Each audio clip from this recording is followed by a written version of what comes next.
Alors, salut les amis, bienvenue encore dans une nouvelle série avec Abdul Mdeda. Aujourd'hui, notre projet va porter sur Machine Learning, où nous allions travailler sur un modèle de prédiction des prix de maison. Ce projet va nous permettre d'implémenter le cycle de base en data science qui va des données au modèle, à l'explication et enfin le déploiement. Pour notre tech stack, la pile technologique, on aura Python comme langage de programmation, Panda, NumPy, Scikit-learn, Category Encoders, Sharp et JobLib comme package. Et pour notre application web, nous utiliserons Streamlit, le package Streamlit. Et enfin, comme pour environnement de programmation, nous serons dans Google Colab, où vous pouvez utiliser Visual Code, Visual Studio Code si vous préférez.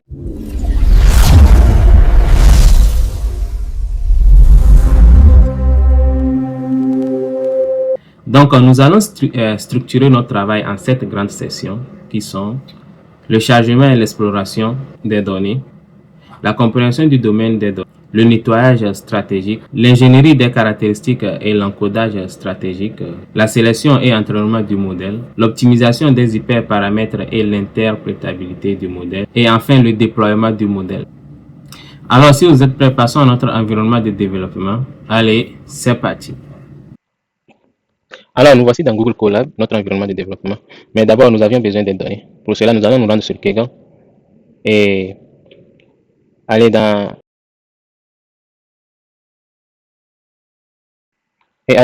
la partie compétition et chercher House Price Advanced, donc Advanced Regression Techniques. Ainsi, nous allons voir qu'il y a différents fichiers, train, data description et puis test. Nous allons nous focaliser sur train, ce qui nous intéresse.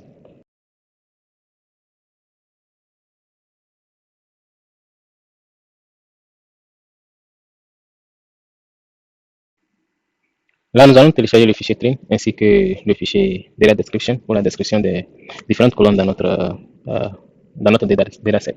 Donc, une fois téléchargé et importé dans notre dossier pour le projet, nous allons passer au chargement et définir d'abord les différentes sections et passer après cela à la première section qui va correspondre au chargement et l'exploration initiale des données.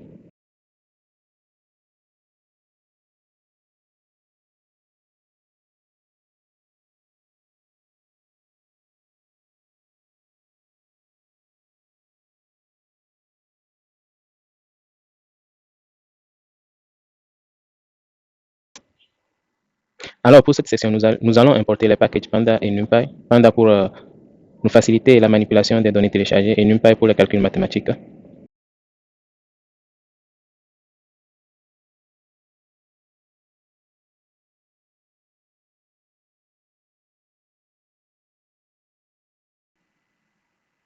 Donc premièrement, nous allons charger le fichier train CSV téléchargé en utilisant Panda, le package Panda.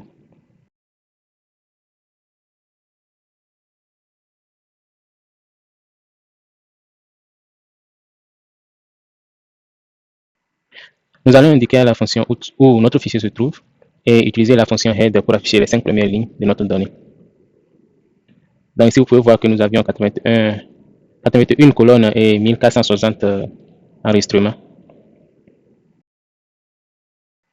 Maintenant, nous allons entourer notre chargement avec try except pour capturer les erreurs de chargement ou les erreurs lors du processus de chargement. Comme ça, notre application ne va pas crasher. Genre, au lieu que notre application se crache lors de l'exécution, ça va plutôt nous afficher l'erreur rencontrée lors du chargement.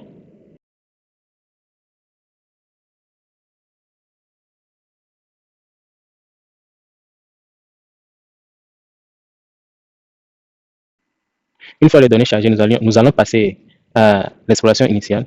Ici, nous allons développer une compréhension intuitive des données que nous avions. Au lieu de juste chercher les valeurs manquantes ou les données qui manquent dans notre table, nous allons plutôt essayer de détecter les colonnes qui manquent tellement de données qu'elles seront inutiles.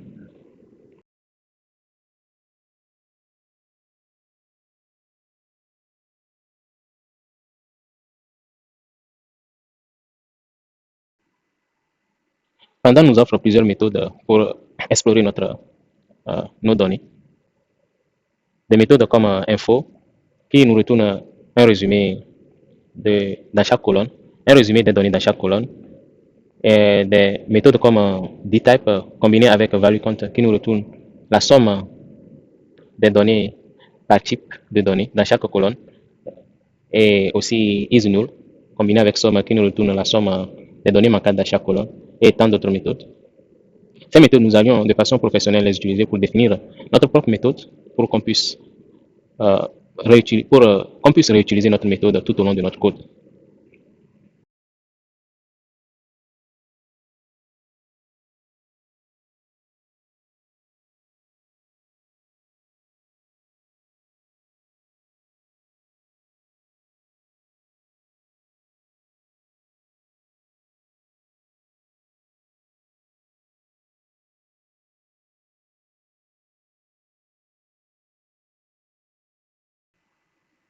Donc, la fonction que nous définissons, nous l'appelons data exploration, qui prend comme paramètre le data frame.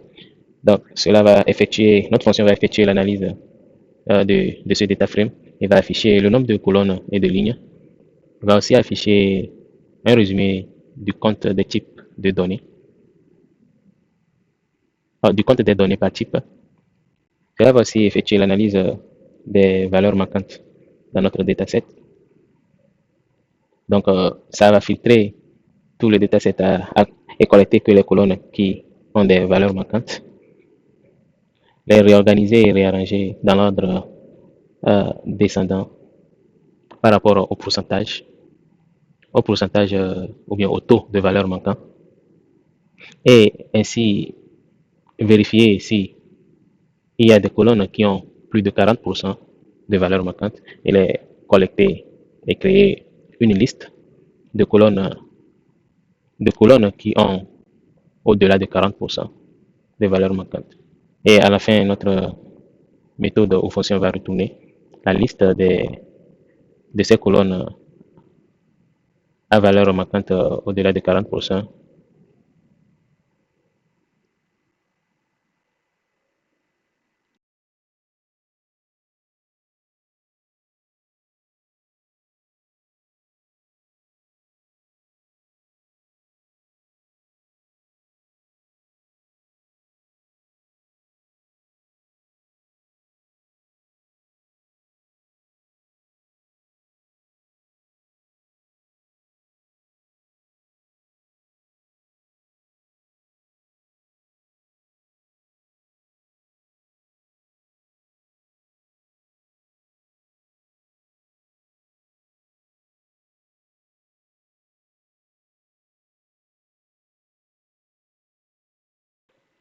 Donc, notre fonction va aussi retourner la liste du total des colonnes qui comportent qui ont au moins une valeur manquante. Et à la fin, afficher un aperçu des données par rapport, par rapport à notre variable cible qui est le prix de vente de la maison.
Donc, autre chose que nous pouvons faire en dehors de d'afficher les données, d'afficher un aperçu par rapport à la variable cible, c'est que nous pouvons échantillonner, afficher un échantillon de l'ensemble des données.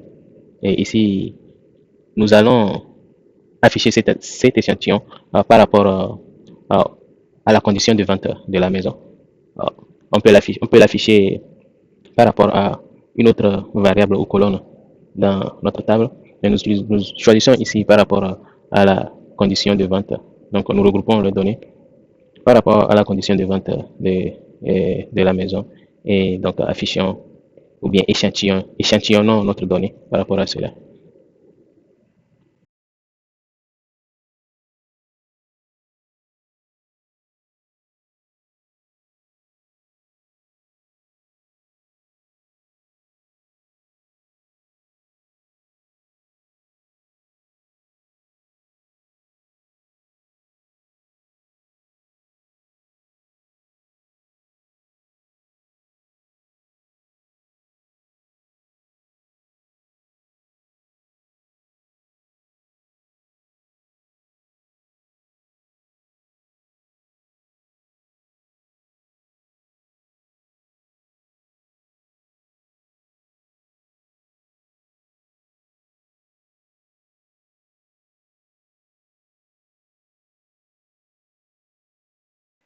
Nous voici donc arrivés à la fin de notre exploration initiale, du chargement et de l'exploration initiale des données. Et la prochaine étape sera la compréhension du domaine.